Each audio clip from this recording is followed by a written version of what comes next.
Caption: শহীদ মিনার থেকে এক দফা ঘোষণা। কেন্দ্রীয় শহীদ মিনারে সমাবেশ থেকে এক দফা কর্মসূচি ঘোষণা করেছেন বৈষম্য বিরোধী ছাত্র আন্দোলন। প্রধানমন্ত্রী শেখ হাসিনা ও মন্ত্রিসভার সব সদস্যদের পদত্যাগের দাবিতে আগামীকাল রোববার সারা দেশে সর্বত্র অসহযোগ শুরু হবে বলে সমাবেশ থেকে ঘোষণা দেন আন্দোলনের অন্যতম সমন্বয়ক নাহিদ ইসলাম। এটা বিএনপির অফিসিয়াল পেজের বিএনপির পোস্ট এবং নাহিদ ইসলাম যে এক দফা পেশ করছেন, পাঠ করছেন, সেই ভিডিও এখানে এখনো মজুদ আছে। পোলাপান সেই ভিডিওর নিচে কমেন্ট করে এখন আবার চিনি ছাড়া লারা দিয়ে সামনে এনেছে।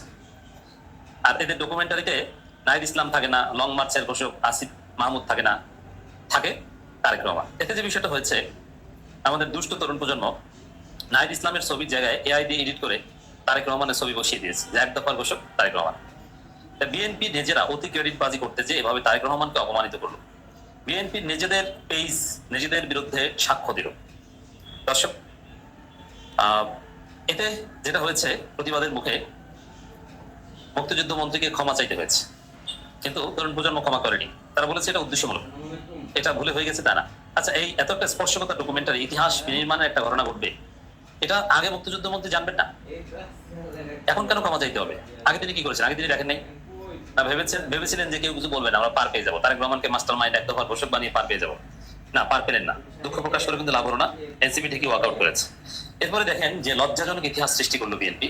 রাষ্ট্রপতির ভাষণের সময় রাষ্ট্রপতির উপস্থিতিতে যতটা হট্টগোল আমরা দেখেছি, রাষ্ট্রপতি নিজেই বিস্মিত হয়েছে। তিনি বলছেন যে জাতীয় অনুষ্ঠানে এরকম বিশৃঙ্খলা রাষ্ট্রপতির সামনে এটা দুঃখজনক। রাষ্ট্রপতি কি তার মান সম্মান নিয়ে বয়ান দিতে হচ্ছে এবং তাকে বলতে হচ্ছে যে আমি তো উড়ে এসে জুড়ে বসিনি।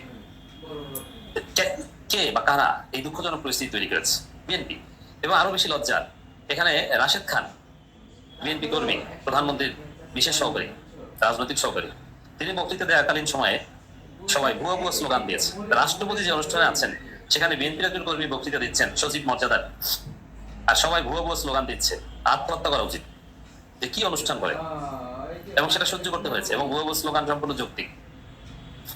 আবার কূটনীতিকরা উঠে চলে গেছেন। পুরো বাংলাদেশের মান সম্মান নষ্ট করেছে বিএনপি। এই আয়োজকরা কারা?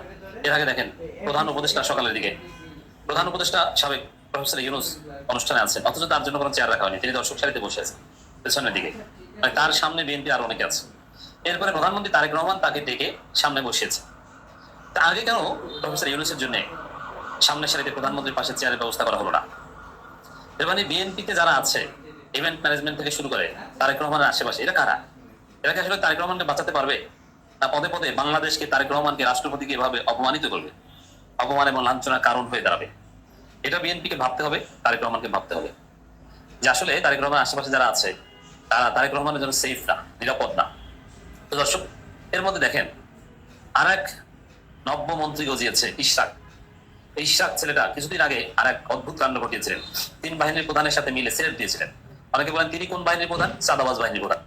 তো চাঁদাবাজ বাহিনীর প্রধান এটা বলেন মানুষ মনে করে, নইলে 3 বাহিনীর প্রধানের সাথে দাঁড়িয়ে তো সেলুট দেওয়ার কথা না। ইশরাক সাহেব তিনি মাইক হাতে নিয়ে তিনি চিৎকার চেঁচামেচি শুরু করেছেন, হ্যাঁ আপনারা কারা?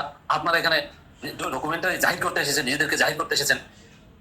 একে আবার শান্ত করছে মুক্তিযুদ্ধ মন্ত্রী, স্বরাষ্ট্রমন্ত্রী, যে না, এই ইশরাক তো মান সম্মান যা আছে বাকিটা ডুবাবে। তারপরে সিনিয়র মন্ত্রী আক্তার হোসেনকে ডেকে আমার টমাচ্ছে কিছুটা হলেও মান সম্মান বাঁচিয়েছে। ইশরাকের যে এই চিল্লাইয়া ওঠা, চিৎকার করে ওঠা, এটা হিতে বিপরীত হয়েছে। পরবর্তীতে সোশ্যাল মিডিয়ায় এটা নিয়ে এমন ট্রল হয়েছে, ইশরাকের বক্তব্যের ব্যাকগ্রাউন্ড মিউজিক হিসেবে কুকুরের যে একসাথে অনেকগুলো কুকুর চিৎকার করলে যে সাউন্ড বা যে পরিস্থিতি তৈরি হয়, সেই সাউন্ড দেওয়া হয়েছে। তারপরে সেগুলো প্রচার করছে। আর সব মিলিয়ে বাস্তবতা তো পুরো জাতি জানে। এক দফার ঘোষণা কে দিয়েছে, এক দফার ঘোষক কে?